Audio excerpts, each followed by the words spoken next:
Peut-être que vous avez du mal à dire non et du coup vous passez des journées à rallonge car l'agenda des autres devient le vôtre.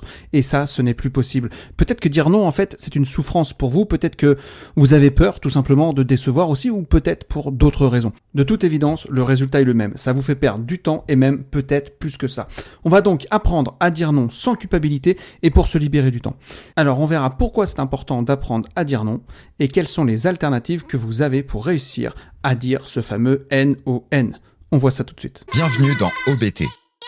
Ici, avec Pascal, on prend la productivité à contre-courant. Pas de leçon de morale. On discute, on partage nos méthodes, nos galères aussi. Et surtout, on dézingue la culpabilité que vous balancent tous les gourous du « fais plus, dors moins ». Le but, que vous passiez un bon moment et que vous ayez envie de passer à l'action, tranquillement, à votre rythme. C'est super bien présenté, Kev. Et ce que je vous propose, c'est qu'on attaque tout de suite.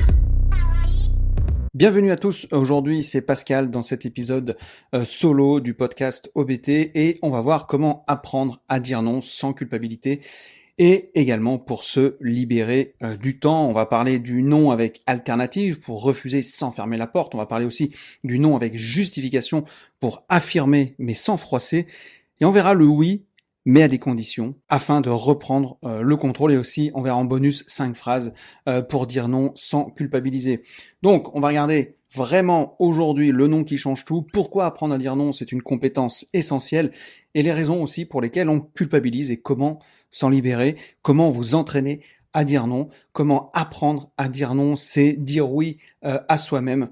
Bref, un épisode chargé, mais on va essayer de simplifier tout ça pour que ce soit actionnable le plus rapidement possible. Alors, le non qui change tout. Vous l'avez déjà sûrement vécu, c'est cette demande de dernière minute, cette réunion inutile, ce projet urgent, entre guillemets, qu'on va vous confier alors que votre planning y déborde déjà. Eh bien, parce que vous voulez être serviable, professionnel et apprécié, vous allez dire oui. Et le résultat, c'est quoi ? C'est que vous allez terminer votre journée épuisée, votre journée frustrée, avec l'impression d'avoir avancé sur tout, sauf sur ce qui compte vraiment pour vous. Dire non, vraiment, ce n'est pas une faiblesse, c'est un acte de lucidité, je le répète, et c'est même un acte de respect envers votre temps, envers votre énergie, envers vos priorités. Et justement, dans cet épisode, on va voir comment dire non avec élégance, sans culpabilité, et sans nuire à vos relations professionnelles ou même personnelles. Et vous allez découvrir donc 3 stratégies qui sont très simples pour refuser intelligemment, tout en restant respectueux et assertif. Pourquoi apprendre à dire non, c'est une compétence essentielle. Apprendre à dire non, c'est une forme de maîtrise de soi. C'est pas seulement refuser une demande, c'est choisir consciemment où est-ce qu'on veut investir notre temps. Et en fait, chaque oui prononcé à contre-cœur, quelque part, c'est un non qui est silencieux à une de vos priorités. Et plus vous allez vous dire oui par automatisme, plus vous allez vous éloigner de ce qui a vraiment du sens pour vous. Alors, voilà ce que dire non vous permet de faire. Protéger votre énergie mentale et émotionnelle, c'est la première des choses. Ensuite, ça va vous permettre de rester concentré sur les priorités qui sont réelles. Troisièmement, ça va vous permettre de gérer votre temps efficacement. Et quatrièmement, ça va vous permettre de créer des relations professionnelles et personnelles plus claires et plus équilibrées. Refuser, ce n'est pas rejeter une personne, c'est simplement affirmer une limite. Et ça, c'est très important de l'avoir dans votre tête. C'est vraiment un état d'esprit. Alors, la première solution que vous pouvez faire, c'est le non avec alternative. Refuser sans fermer la porte. Le non avec alternative, c'est une approche qui est plutôt élégante pour dire non tout en restant collaboratif. C'est-à-dire, vous allez refuser la demande telle qu'elle est formulée, mais vous allez proposer une solution réaliste. Par exemple, je ne pourrai pas participer à la réunion, mais je peux t'envoyer sans problème un rapport détaillé de mes avancées, et comme ça, vous aurez toutes les informations nécessaires. Ok, voici un exemple. Et ça, c'est une méthode qui est très utile quand vous allez vouloir préserver une bonne relation ici, dans ce cas-là professionnel, mais ça peut être le cas dans quelque chose de personnel. Ça va vous permettre d'éviter de surcharger votre agenda et de montrer que vous restez quand même impliqué dans le projet. Et c'est aussi une façon d'être perçu comme proactif plutôt que comme quelqu'un qui va refuser. Ça, c'est le non avec alternative. Vous pouvez également l'utiliser vraiment dans la vie personnelle. Tiens, est-ce que aujourd'hui on pourrait se voir, etc. J'ai besoin de discuter, de prendre un café, etc. Si vous avez des choses à faire, c'est simplement, écoute, là, aujourd'hui ça va être compliqué, je peux pas. En revanche, est-ce que ça te dit qu'on se voit mercredi matin, par exemple? Ok. Vous voyez, ça c'est le non avec alternative. Deuxième choix, c'est le non avec justification. affirmer sans froisser. Et en fait, ce type de refus, c'est idéal quand vous voulez préserver la relation tout en posant des limites. Vous allez expliquer pourquoi vous ne pouvez pas accepter la demande de manière claire, respectueuse et professionnelle. Exemple concret, merci pour ta proposition, mais je dois actuellement me concentrer sur un projet prioritaire qui demande toute mon attention. Je ne serai pas disponible cette semaine. Okay. Donc cette formulation, elle montre que tu respectes la personne, que ton refus n'est pas personnel et que tu es quelqu'un de fiable qui tient ses engagements. Okay. Alors moi j'ai pour l'habitude de dire se justifier égale se crucifier. Ça c'est une affirmation. Vous pouvez justifier, mais sans aller trop dans le détail, d'accord ? Et des fois, juste simplement dire, écoute, là aujourd'hui je suis pris, je dois me concentrer sur quelque chose qui est important pour moi, je serai pas disponible. Voilà. Il n'y a pas besoin non plus d'aller trop dans le détail de votre refus. Ok ? La troisième solution, c'est le oui, mais à vos conditions, pour reprendre le contrôle. Il y a des situations où vous n'allez pas pouvoir refuser complètement. Ça peut être une mission importante, une demande d'un supérieur hiérarchique, par exemple, ou une opportunité intéressante. Et dans ce cas, la solution, c'est le oui, mais à condition. Et là, vous allez accepter, mais vous allez poser un cadre clair. Oui, je peux m'occuper de ce dossier, mais il faudra repousser la date de livraison d'1 semaine pour que je puisse garantir un travail de qualité, par exemple. Ou alors, oui, bien sûr, je peux m'occuper de faire ça tout de suite. Par contre, ce sera pas avant 2 heures. Donc, ce type de réponse, ça montre votre bonne volonté, ça protège votre temps et votre charge mentale, et ça renforce aussi votre image de personne qui va être organisée et professionnelle.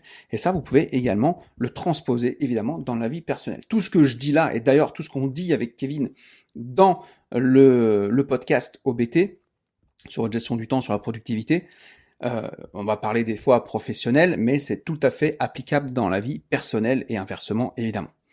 Alors là, maintenant, vous allez peut-être vous dire, mais c'est bizarre quand même, pourquoi quelles sont les raisons pour lesquelles on va culpabiliser et comment du coup s'en libérer. Si vous avez écouté le premier épisode de nos podcasts, on parle des pilotes clandestins, c'est le pilote fait plaisir, ici, qui prend le dessus pour vous forcer à dire oui, entre guillemets. Okay. Donc, dire non, parfois, c'est difficile. Mais c'est pas une question de logique, en fait, c'est une question d'émotion. Parce qu'on dit souvent oui par peur de décevoir, par peur de paraître égoïste, ou par peur de manquer une opportunité. Mais la vérité, c'est que chaque oui forcé épuise votre énergie et réduit votre efficacité. Et la culpabilité, elle vient du fait qu'on confond refuser une demande avec refuser une personne. Quand vous dites non, vous dites pas non à la personne, vous dites non à une demande. Or, poser des limites, c'est une preuve de respect mutuel. C'est dire, je me respecte, et je te respecte assez pour être honnête. Et donc, comme je vous l'ai dit, c'est vraiment cet aspect qui vient du pilote fait plaisir.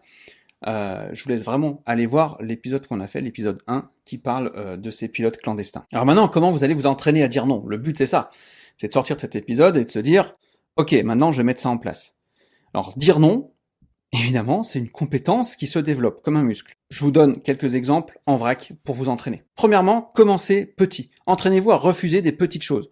Ça peut être refuser de répondre à un message qui n'est pas urgent. Ça peut être refuser d'accepter une tâche qui vous semble inutile. Mais des petites choses, vraiment pas la tâche de ouf, quoi. Deuxième exercice que vous pouvez faire, c'est préparer vos phrases à l'avance. On verra à la fin de l'épisode les quelques phrases que je peux vous donner. Ça va vous permettre d'éviter en fait de paniquer sur le moment. Troisième petite chose que vous pouvez vous entraîner à faire, c'est rappelez-vous la priorité du moment. S'il y a une demande qui ne s'aligne pas par rapport à ça, c'est un non qui va être logique. Et on enlève l'émotion dedans. Et quatrième chose, vous pouvez prendre une grande inspiration avant de répondre. Parce que parfois, dire « je te réponds demain », ça vous donne l'espace nécessaire pour réfléchir calmement. Vraiment, ayez conscience que apprendre à dire non, c'est se dire oui à soi-même. Finalement, vraiment, savoir dire non, c'est une forme d'amour-propre. C'est affirmer que votre temps, votre attention et votre énergie ont de la valeur. Et donc, chaque non bien placé, c'est un oui à ce qui compte vraiment, vos objectifs, votre équilibre, votre bien-être mental. Ce n'est pas le manque de temps en fait qui va vous épuiser, mais c'est le manque de clarté dans vos priorités, notamment quand on dit toujours oui. Donc, qu'est-ce qu'on pourrait conclure ? On pourrait conclure que apprendre à dire non, c'est reprendre le contrôle de son emploi du temps et de sa vie. C'est poser un cadre qui vous permet de travailler mieux, sans vous épuiser, et de vivre mieux également dans sa vie personnelle. Alors la prochaine fois qu'on vous sollicite, posez-vous cette question simple. Est-ce que ce oui m'éloigne ou me rapproche de ce qui est important pour moi ? Et souvenez-vous, dire non, ce n'est pas refuser les autres, c'est se choisir soi-même. Alors maintenant, je vous donne les 5 petites phrases pour terminer l'épisode, pour apprendre à dire non sans culpabiliser. Première phrase, merci de penser à moi, mais je ne peux pas m'engager sur ce sujet pour le moment. Deuxième phrase, je préférerais ne pas prendre de décision tout de suite, je te redis demain. Troisième phrase, je comprends ton besoin, mais je suis pas la meilleure personne pour ça. Quatrième phrase, je veux être sûr de pouvoir faire des choses correctement, donc je préfère décliner cette fois. Cinquième phrase, oui mais il faudra adapter les délais pour que je puisse le faire sérieusement. Voilà, 5 petites phrases comme ça que vous pouvez apprendre et que vous pouvez ensuite triturer dans tous les sens pour mettre ça dans une situation qui vous sera présentée dans le cadre professionnel ou dans le cadre personnel. Voilà, c'était Pascal. J'espère que cet épisode vous aura plu et vous aura permis de déculpabiliser lorsque vous allez dire non. À très bientôt pour un prochain épisode. Ciao.